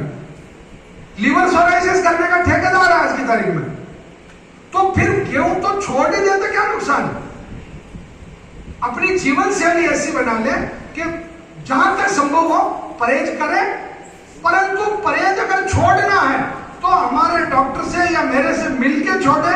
हम आपको पूरी एक तालिका बताएंगे, एक सारणी बताएंगे, जैसे अभी हमने बीकानेर वालों को बताया कि भाई आपको ये इतने इतने रक्त शोधन और इतना कैंसर किट ले रहे, फिर आपको 10 दिन बाद ये कम, फिर 10 दिन बाद, फिर 10 दिन बाद, फिर 10 दिन बाद, और खाने में भी आपको इस तरीके से धीरे धीरे धीरे धीरे, जिसको अपने रिप्लेसमेंट बोलते हैं, वो रिप्लेसमेंट करना जरूरी होता है। अगर आप अचानक परहेज छोड़ देंगे तो आपकी जो बीमारी है वो वापस आ जाएगी। चलिए नेक्स्ट। मुझे डिस्क की समस्या है। हाँ दादा, अस्थमा, जी जी जी, बैठे। दर्द किसमें? गले में? गले। आपको गले वाला और इस वाली प्रॉब्लम है तो सुने ध्यान से। एक तो माउथ कैंसर और एक गले का कैंसर और एक एसोफेगस, जिसको अपन आहार नली बोलते हैं, भोजन की नली बोलते हैं। ध्यान से सुन लो, भोजन की नली का कैंसर, थायराइड का कैंसर, गले का स्वर तंत्र का कैंसर और मुंह का कैंसर, ये जितने कैंसर हैं, इन कैंसर के पेशेंट को खाना खाना नहीं है, खाना पीना है। अब इसको समझा देता हूं। उदाहरण के लिए, जैसे आपको रोटी बना ली, आपने पौतान की रोटी बना ली, उस रोटी को एक बार थाली में रख लिया, देख लिया हाँ रोटी है, अब उसके टुकड़े करो, उसको मिक्सी में डाल दो, या थाली में आप तो किसान लोग हैं, छाछ ले लो, सुबह है तो छाछ ले लो, दोपहर है तो दही ले लो, और शाम है तो दूध ले लो। या मूंग की दाल तो सुबह शाम दोनों टाइम खा सकते हैं, आपके लिए छूट है। मूंग की दाल में अच्छा सा मतलब खूब पानी झोल बना लिया, उसमें उस रोटी को अच्छा सा चूर लो, चूर के उसको पीने जैसी कर लो।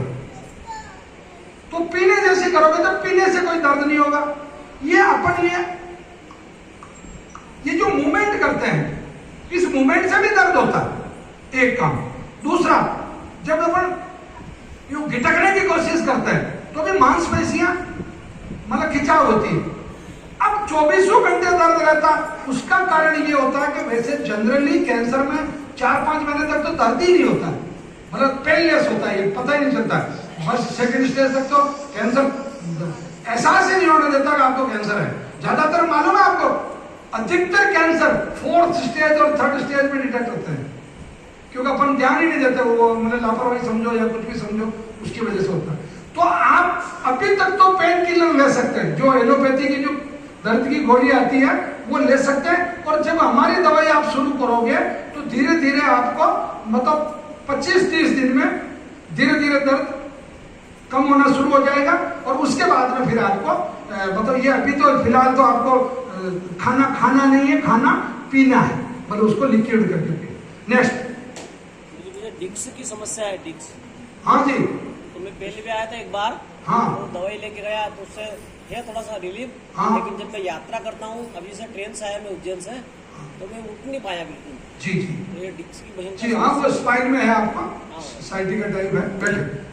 देखो ऐसा है कि जिनको रीढ़ की हड्डी में जो जॉइंट होते हैं अपने, इसके अंदर एक केबल निकलती है पूरी, जो दिमाग से निकलती है, जो अलग अलग डिपार्टमेंटों में आदेश देती है, अरे सांप है पैर हटा, और ये फला हटा, ये जो कूद जा, रुक जा, ये सब चीजें मतलब उसी से कंट्रोल होती है।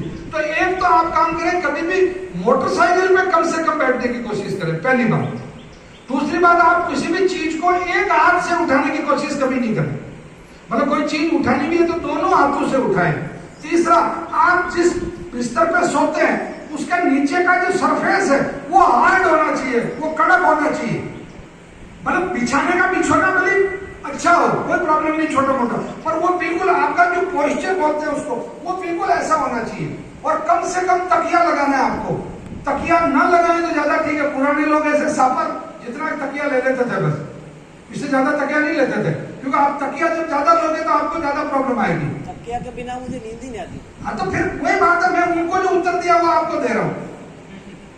तो फिर या तो तकिया रख लो या जिंदगी रख लो, हटा ही देंगे। हाँ, तो फिर बात करो, तकिया धीरे धीरे कम कर लो। उसका तरीका मैं बता रहा हूँ, बैठो। आपका बच्चा स्कूल पढ़ने जाता है, उस बच्चे की 20 कॉपी ले लो,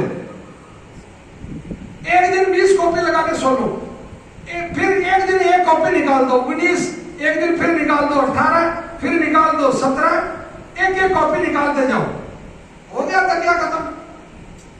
और आपको पता ही नहीं चलेगा आपने कब तकिया कम कर लिया, बस रोजाना एक एक कॉपी निकालते जाओ। चलिए भैया नेक्स्ट, ये बहुत प्रैक्टिकल तरीका है सर।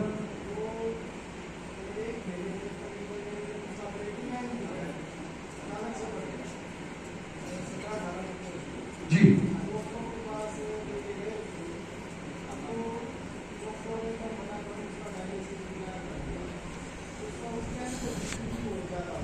सवाल करो भगवान, प्रश्न क्या है जो बताओ। हाँ ठीक है,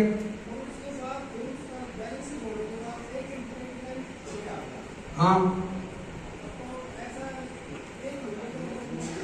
वो तो मशीन से आता है डायलिसिस, अभी उसका डायलिसिस नहीं हो रहा। तो मैं वही कह रहा हूं, बैठो आपको ये भैया एक किडनी पेशेंट सब ध्यान से सुन लो। डायलिसिस एक मशीन होती है, उस मशीन से खून को होके निकालते हैं। तो जो काम किडनियां करती है, sodium, calcium, magnesium, phosphorus, potash और क्रिएटिनिन, इनको किडनियां छान के पेशाब के थ्रू बाहर निकालती। ये प्रोसीजर, अब वो मशीन किडनियां है, तो मशीन में वो सेट कर देते कि भाई इतना इसको रखना क्रिएटिनिन, उतना जिंदगी भर चलता रहेगा, बल्कि धीरे धीरे मतलब वो पेशेंट कमजोर होता जाएगा, उसका शरीर निचुड़ता जाएगा, और एक दिन ऐसा आएगा कि लोग वो डॉक्टर कहेंगे कि आप ऐसा करो इसकी किडनी ट्रांसप्लांट करवा लो, अब तो दोनों किडनियां फेल हो गई, अब तो हम कुछ नहीं कर सकते। ऐसा वो मतलब 2-5-6 महीने बाद या साल भर बाद ऐसा बोलते। अब तरीका क्या है, आप यहां से दवाई लेके जाओ, यहाँ का जो काढ़ा है आपको 2 तरह की, जो किडनी वाले पेशेंट सब सुन लेना, ये कॉमन चीज है। किडनी में क्या खाना क्या नहीं खाना आपकी इस पत्रिका में लिखा हुआ, ये जो निर्देशिका है इसमें, इसका जो बीच वाला हिस्सा है उसमें आपको लिखा हुआ है कि भाई किडनी में आप क्या चीज खाओगे क्या नहीं खाओगे। जैसे जौ की रोटी ही खानी है, पपीते का फल खाना है, एप्पल खा सकते हैं, वो सब चीजें इसमें। ये किडनी बिल्कुल बीच में जहाँ ये टीप लगी हुई है, ये जो स्टेपल लगी हुई है, ये बिल्कुल बीच वाला पोर्शन, और ये अगर आप पेज नंबर 8 और 9, ठीक, इसके लिए तो समय खराब करने की जरूरत नहीं, जो इसमें लिखा हुआ है। अब आपको क्या करना है जो बता रहा हूं, उसको आप जैसे कल जाके दवाई लेना शुरू करता है, जब करीब करीब 25-30 दिन या अधिक से अधिक 1 महीना, जिस दिन उसको दवाई लेते लेते हो जाए, यहाँ की दवाई, आश्रम वाली दवाई, उस दिन उसके डायलिसिस के दिनों की जो संख्या है उसमें 1 दिन बढ़ाना है। ध्यान से समझना इस बात को। जैसे उदाहरण के लिए अभी 3 दिन पे डायलिसिस हो रहा है, तो फिर आपको अगला डायलिसिस कब करवाना, 4 दिन पे। 1 दिन बढ़ा रहे हो आप, क्या ज्यादा नहीं बढ़ा रहे हो, फिर अगला भी 4 दिन पे, फिर उसके अगला 5 दिन पे, उसके अगला भी 5 दिन पे, फिर उसके अगला 6 दिन पे, उसके अगला भी 6 दिन पे, ऐसे 12 दिन का गैप जब 2 डायलिसिस के बीच में हो जाए तो आप डायलिसिस बंद कर देना। अब वो जो एलोपैथी की अभी दवाइयां चल रही है, वो दवाइयां अभी चलती रहेगी। जैसे जैसे डायलिसिस में गैप होता, पेशेंट की कंडीशन सुधरती, वैसे वैसे उन दवाइयों को भी धीरे धीरे कम कर देना। और जब इस दवाई से वो बिल्कुल ठीक हो जाए तो इस दवाई को भी एकदम बंद मत करना, इसको भी 3 महीने लगाना बंद करने में, धीरे धीरे धीरे धीरे उसको टेपर डाउन कर देना। ये हाँ भैया नेक्स्ट, चलो हाँ।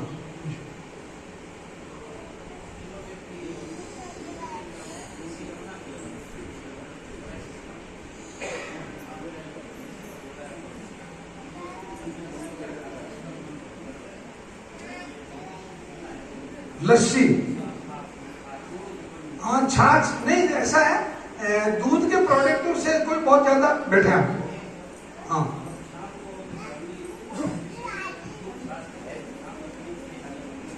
नहीं, शाम को छाछ नहीं पीनी, सुबह छाछ, दोपहर को दही और रात को दूध।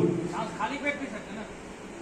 नहीं, खाली भरेगा कोई मतलब नहीं है, उसका जो पीएच है मतलब ये सब कौन सा खाना कब खाना जाना चाहिए नहीं चाहिए वो पीएच पे डिपेंड करता है, और उसकी एल्कलाइनिटी कितनी है, एल्कलाइनिटी मतलब वो सब एक पूरा विज्ञान है। वो तो आप तो खुद पैथोलॉजी से तो आपको मालूम है। देखो नंबर 1, किसी भी पेशेंट को अचानक कोई परहेज नहीं छोड़ना चाहिए। जैसे अभी एलोपैथी ने और होम्योपैथी ने मना कर रखा छाछ के लिए, तो अभी आप न पिए, ठीक। परंतु ये मेडिसिन, हमारे वाली मेडिसिन जब लेना शुरू कर दें और करीब मोटा मोटी आप 45 दिन 1.5 महीने जब आप निकाल दें, तो उसके बाद में शुरू में आप 20 ml ले लें, फिर 40 ml कर लें, फिर 60 ml कर लें, फिर 80 ml कर लें। अपने को किसी से उधार लेना होता तो क्या करते, जाते ही कहते कि 10 लाख दे दे। शुरू में उसको एक घास डालते 5,000 लेंगे, टाइम पे दे दिए, फिर 10,000 लिए, फिर टाइम पे दे दिए, फिर लास्ट में 10 लाख ले लिए और फिर फोन उठाना बंद कर दिया। ऐसे थोड़े चलेगा। मतलब बिल्कुल सेम वही जीवन में है। अभी एलोपैथी और होम्योपैथी ने जो क्या रखा उसका अपने को पालन करना। ये दवाई जब आप 45 दिन यानी कि 1.5 महीना करीब आप ले चुके होंगे, उसके बाद में धीरे धीरे उनको छाछ देना शुरू करते हैं। वैसे आयुर्वेद का ये मूल सिद्धांत है कि छाछ बॉडी के अंदर जितने टॉक्सिक हैं उन सबको बाहर निकालती है। कड्डी अलग चीज है, फिर मतलब छाछ किसी में गिरा दी इससे काम नहीं चलेगा। मतलब वो अगर वो चीज उनको एलर्जिक है तो एलर्जिक है, फिर मतलब वो चीज मैं स्वीकार नहीं कर रहा हूं। मैं तो ये कह रहा हूं कि छाछ के लिए अलो कर रहा हूं। 45 दिन बाद आप धीरे धीरे प्रतिदिन 20-20 ml बढ़ाते जाए, लास्ट में वो 1 लीटर छाछ भी अगर पिएगी तो उसकी बॉडी में कोई भी विपरीत लक्षण नहीं आए। मतलब विज्ञान है ये। अब जैसे वो किडनी का पेशेंट है, अब उसके पेशेंट को भी डॉक्टर ने क्या रखा है, आपको अभी ज्यादा पानी नहीं पीना है, हम जितना कहते हैं उतना ही पानी पीना है। अब हमारा आयुर्वेद ये कहता है कि आपको रोजाना 25 ml पानी बढ़ाना है। 25 ml पानी प्रतिदिन बढ़ाते जाओ।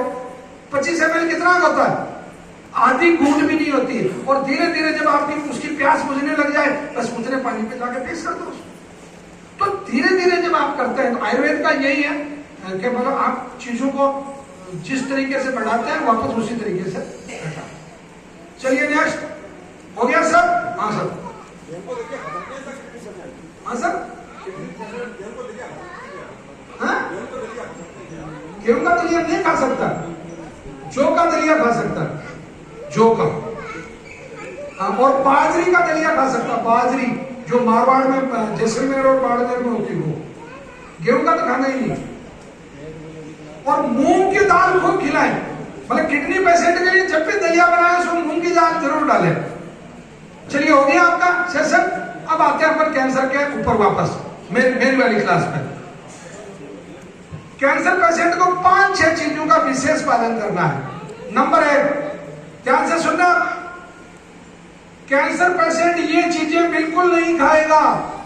गेहूं, जौ, ज्वार, बाजरा, मक्का, उड़द, सोयाबीन, चवला, चावल, अरहर, तुअर, चना, राजमा, ये चीजें नहीं खानी है। सफेद नमक, refined oil, red meat, alcohol, तंबाकू और टेंशन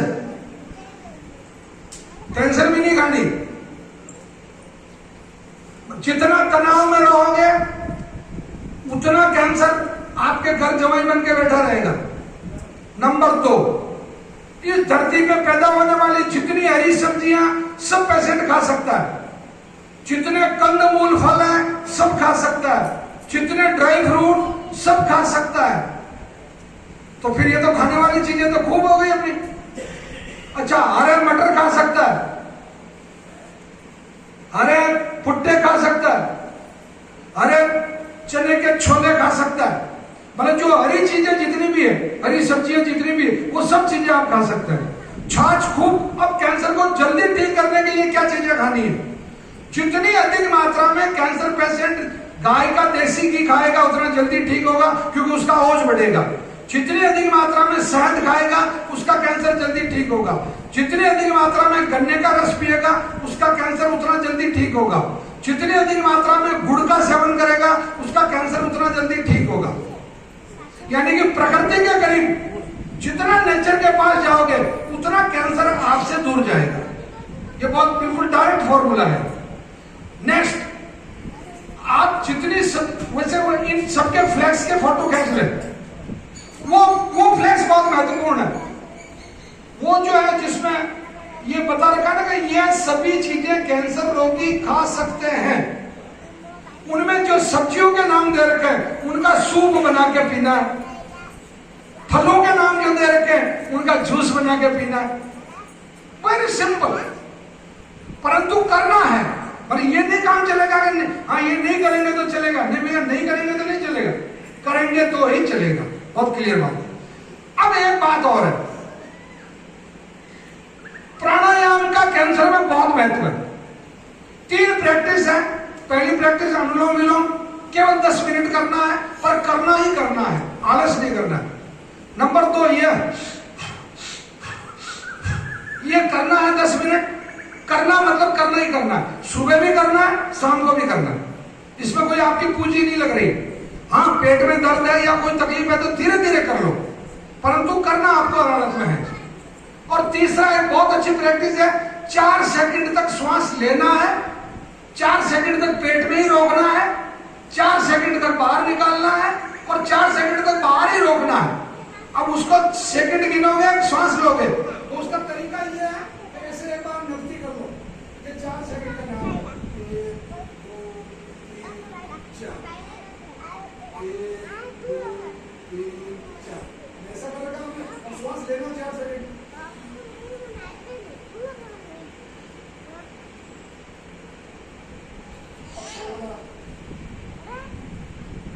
बाहर ही रोकना। ये भी कसम के रिजल्ट है इस प्रैक्टिस में, कसम के रिजल्ट है। आपका ग्लो बढ़ जाएगा, हीमोग्लोबिन बढ़ जाएगा, कैंसर बहुत रैपिडली आपका कम होगा। ये सब चीजें आपको करनी पड़ेगी, क्योंकि जहां ऑक्सीजन है वहां कैंसर नहीं है। जहां ऑक्सीजन है वहां कैंसर नहीं है, जहां ऑक्सीजन है वहां कैंसर नहीं है। 3 बार कह रहा हूं इस बात, मतलब ऑक्सीजन का पूरा खेल है कैंसर के मामले में। ठीक है, नेक्स्ट एक आखिरी बात और, कैंसर पेशेंट को ज्यादा कैंसर की चालीसा सुनाने की जरूरत नहीं है। 24 घंटे उसके सामने कैंसर का गुणगान करना, पाठ पढ़ना जरूरी नहीं है। जो रिश्तेदार आ रहा है वो कैंसर, पड़ोसी कह रहा है वो कैंसर, परिवार के सब लोग दिन भर कह रहे हैं कैंसर। इससे उसके दिमाग में एक मनोवैज्ञानिक रूप से बहुत बड़ी कमजोरी आती है, क्योंकि अवचेतन मन में जो चीजें बैठ जाती है वो चीजें कभी निकलती नहीं, और फिर उसके मन में एक तरह का डर जो बना रहता है। उसके सामने मैं तो वो कोशिश करो 24 घंटे में बात ही मत करो कैंसर की, धीरे धीरे वो खुद भी भूल जाएगा। वो खेत पे जाता खेत पे जाने दो, पढ़ने जाता पढ़ने जाने दो, ड्राइविंग करता ड्राइविंग करने दो। मतलब वो जो उसका नित्य कर्म है, जो सामान्य क्रियाकलाप, उससे उसको रोको मत।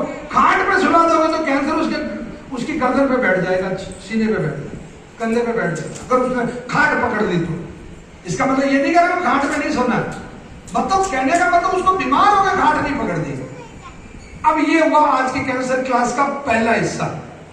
अब मैं हिस्सा कर रहा हूं, दूसरा हिस्सा शुरू कर रहा हूं। भैया आप में से 2 लोग आ जाए, मैं जो चीजें मानता जाऊं वो चीजें आप मुझे देते जाओगे और उसकी मात्रा बताओगे। सब अपनी ये निकाल लो। निर्देशिका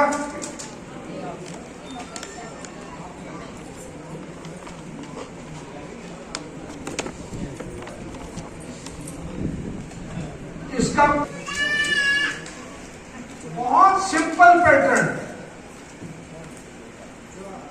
सबसे सरल तरीका, आपको जितनी कांटे वाली औषधियां हैं वो सब इसमें लिख रखी है, मेहनत करनी पड़ेगी थोड़ी। उदाहरण के लिए अब इसको सीरियल से अगर शुरू करें तो सुबह 4 साढ़े 4 बजे उठना, कोई तकलीफ किसी को? 4:30 बजे 5 बजे उठने में किसी को तकलीफ? इसमें कोई सीखने की चीज? एक चैप्टर खत्म। ओके, अब नंबर 2, हरे पत्तों का जूस। मिक्सी ले ली, अरे इसके लिए जूसर लाने की जरूरत नहीं, मिक्सी डालो सिंपल सी, अपनी जो मिक्सी होती है घर में वो ले ली, मिक्सी का ढक्कन खोल दिया, 10 पत्ते तुलसी के, तुलसी सब जानता है, 10 पत्ते तुलसी के। कोई डाउट? श्याम तुलसी मिल जाए तो सबसे अच्छी, और नहीं मिले तो राम तुलसी ले लो। तो अगर राम तुलसी ले रहे हो तो जिसका ये श्याम है, ये क्योंकि छाया में थी इसलिए, परंतु इसकी ये टहनी है ये आपको लाल लाल सी दिख रही है, हल्की हल्की काली काली सी, इसलिए ये शाम है। और जिसकी ये टहनी बिल्कुल सफेद होती है, हरी होती है, वो राम होती है। तो राम तुलसी है तो 20 पत्ते, श्याम तुलसी है तो 10 पत्ते। कोई डाउट? तोड़ लिया, मिक्सी में डाल दिया। ये सदाबहार, ये विंगारोजिया है, इसके अंदर विंड क्रिस्टिन विंड प्लास्टिन है, जो ब्लड कैंसर में कीमो दिया जाता है। सभी तरह के कैंसर में जो कीमो दिया जाता है ये इसके अंदर है। इसको सदाबहार कह दो, सदाफुली कह दो, बारहमासी कह दो, नयन तारा कह दो, या कुछ भी, मतलब जो जो इसके नाम है सब लोग जानते हैं। ये होती है ना आपके यहाँ, अमेरिका से तो नहीं मंगवानी किसी को। ओके, इसके कितने पत्ते? 6 पत्ते। कितने पत्ते? 6 पत्ते सदाबहार के। ठीक है, ओके। कोई डाउट? ये अलग अलग कलर का आता है सदाबहार, ये लाल फूल वाला, लाल फूल, लाल फूल विंटर वाला, सफेद नहीं, ये लाल फूल। ये है हरिद्वार तुलसी, इसको नगद बाबजी भी बोलते हैं। ये कई स्थानों में नहीं मिलती है, जहां नहीं मिलती है वहां इसको खोज करने की कोशिश करें। मध्य प्रदेश में इसको अड़क तुलसी भी बोलते हैं, और इसको वो भी बोलते हैं तुकमारिया। और हरियाणा में गंगानगर, बीकानेर, ये जो पूरा इलाका है इसमें इसको मतलब नगद बाबजी भी बोलते हैं, अड़क तुलसी भी बोलते हैं। इसके जो इसके बीज होते हैं काले काले होते हैं, इस पे भी तुलसी की तरह मंजरी आती है। और इसको अगर यूं करो तो इसमें नींबू की खुशबू आती है, इसलिए इसको लेमन तुलसी भी बोलते हैं। इसके कितने पत्ते? 10 पत्ते। मिले तो ठीक है, नहीं मिले तो इसके लिए दवाई बंद करने की जरूरत नहीं है, जब मिले तब शुरू कर देना। शीशम के 25 पत्ते, कोई ज्ञान नहीं, पुराने नए जो भी है पत्ते 25, सूखे नहीं, गीले। ये आपकी पीपल, इसके 4 पत्ते। बहुत सारे लोग ये गलती करते हैं कि आगे आगे के कोपल पत्ते तोड़ लेते हैं, जबकि आयुर्वेद ये कहता है कि जो पका हुआ पत्ता उसमें ज्यादा औषधि है। इसमें अंकल जी में, उन बादशाह में, इनमें ज्यादा अक्ल है, क्योंकि इन्होंने दुनिया देखी है। तो इस पत्ते ने दुनिया देखी है। हाँ, नीम के पत्ते खाता हूं पैसा रोजाना, और उसकी नीम जाके देखी मैंने तो आगे आगे के सब पत्ते तोड़ दिए उसने। बेचारे नीम की कटिंग हो गई, आगे नहीं बढ़ रहा वो नीम, क्योंकि वो कम कड़वे लगते हैं इसलिए वो आगे से तोड़ के खा रहा है, जबकि पत्ता पुराना ही ज्यादा अच्छा। Okay, next. ये गिलोय है, नीम गिलोय। अगर डंडी लेनी है तो 1 बिलात, मतलब 6 इंच के आसपास तोड़ लिया, कूट लिया, शाम को पानी में भिगो दिया, और सुबह जब जूस बना रहे हो तो उसमें डाल। और अगर पत्ते ले रहे हो इसके तो 5 पत्ते ले लेते। गिलोय के पत्ते भी होते हैं, तो पत्ते ज्यादा उपयोगी हैं इसकी बजाय। कोई डाउट? पत्ते लेने हैं तो 5, और गिलोय लेनी है। अच्छा, गिलोय को कहां से काटोगे? जड़ से? वो टेक्निकल क्वेश्चन है। गिलोय अगर किसी के यहाँ लगी हुई तो उसको ऊपर से काटना शुरू करना, वो कालिदास की तरह नीचे से मत काट देना। हाँ, मेरे जैसे करवाने बहुत है दुनिया में, गिलोय चाहिए नीचे से काट के बात खत्म हो गई। ये एलोवेरा, वारपाठा, सबको ध्यान है। एक बहुत अच्छी प्रैक्टिस है, इसको जब जूस बनाते हो तो इसका पत्ता भी है, ये छिलका अलग करने की भी जरूरत नहीं है, इस छिलके में बहुत ज्यादा गुण है। परंतु जब इसको बहुत सारे लोग खाते हैं ना, सीधा भी एलोवेरा, तो उस स्थिति में इसका ये हटा देना चाहिए, बाकी इसके छोटे छोटे टुकड़े कर लो। ये कितना लोग है? 50 ग्राम। 50 ग्राम इतना हो जाता है, ये मैं जहां से पकड़ रहा हूं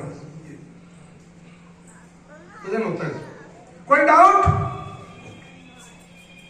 नेक्स्ट, ये हल्दी, ये घाट हल्दी है। यही हल्दी आपको इस्तेमाल करनी है, इसके पीछे कारण है, इसके अंदर कर्क्यूमिन 4% होता है, और ये गांठ हल्दी है महाराष्ट्र में एक पर्टिकुलर डिस्ट्रिक्ट में पैदा होती है, बाहर काउंटर पे आपको ये मिल जाती है।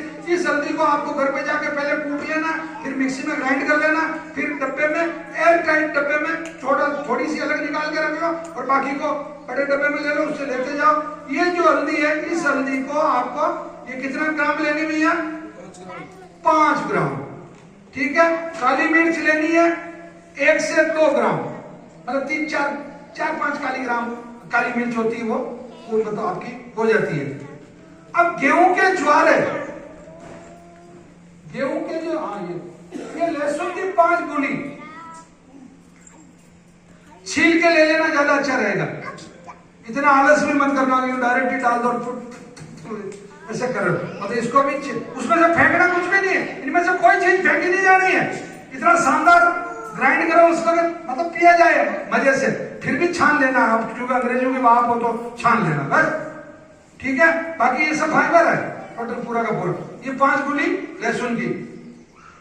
जिनका हीमोग्लोबिन कम है या जिनको ब्लड कैंसर है पर्टिकुलर, जिनका खून बार बार चढ़ाना पड़ रहा है, खून की कमी पड़ रही, इसके अगर फूल लेते हो तो 5 प्रतिदिन ले लो, मजा आ जाएगा।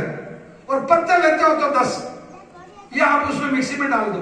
आपका ये क्या गुड़ल है ना? कोई डाउट? सभी को लेना है, परंतु उनके लिए विशेष लाभप्रद है। ये अश्वगंधा, इस अश्वगंधा के कितने पत्ते लगते हैं भैया? 5 पत्ते, खास तौर से वजन कम करने के लिए 5 पत्ते प्रतिदिन। अगर आप कोई भी जो ओवरवेट व्यक्ति है, अगर 5 पत्ते इसके लिए, जिसको थायराइड है, जो ओवरवेट है, उसके लिए भी बहुत अच्छी चीज है। 5 पत्ते ये आपको उसमें डाल देने, कैंसर वाले के लिए। और किसी को कैंसर नहीं है फिर भी वजन कम करना है, तो इसके 5 पत्ते का रोजाना जूस पीना शुरू करो। जूस बोल रहा हूं, ये जो मैंने पूरी विधि बताई, ये जूस की विधि है, ये काढ़े की विधि नहीं है। काढ़े का मतलब गर्म करना और जूस का मतलब ठंडा रखना। समझ में आ गया? ये आपका हो गया एक प्रैक्टिस। अगर जिन लोगों को खून आता है, जैसे रेक्टम कैंसर है, उसमें से ब्लडिंग होती है, या आपके जैसे फेफड़े का कैंसर है, खून आता है, या कोई गांठ है ऐसी जिसमें से बार बार खून निकल रहा है, तो इसके 3 पत्ते आप इसमें डाल दें जूस में। मतलब हो गया आपका काम। आपका जो ब्लड है वो क्लॉट हो जाएगा, मतलब खून आना बंद हो जाएगा। और ये जब खून आना बंद हो जाए तो उसके 2 या 3 दिन बाद इसको बंद कर दें, मतलब इसको कंटिन्यू नहीं रखना है। ये एक औषधि ऐसी है जिसको लगातार नहीं रखना है। मतलब ये इसका काम करने के बाद में 2 या 3 दिन बाद आप इसको बिल्कुल बंद कर। ये नागदोन है, नागदोन। उसको गूगल आंटी से पूछना, बता देगी, फोटो भी दे देगी इसका। नागदोन याद रह जाएगा। क्या नाम है? नागदोन। क्या हो गया? तो हो गया। अब आते हैं नंबर 2 काढ़ा बनाने पे।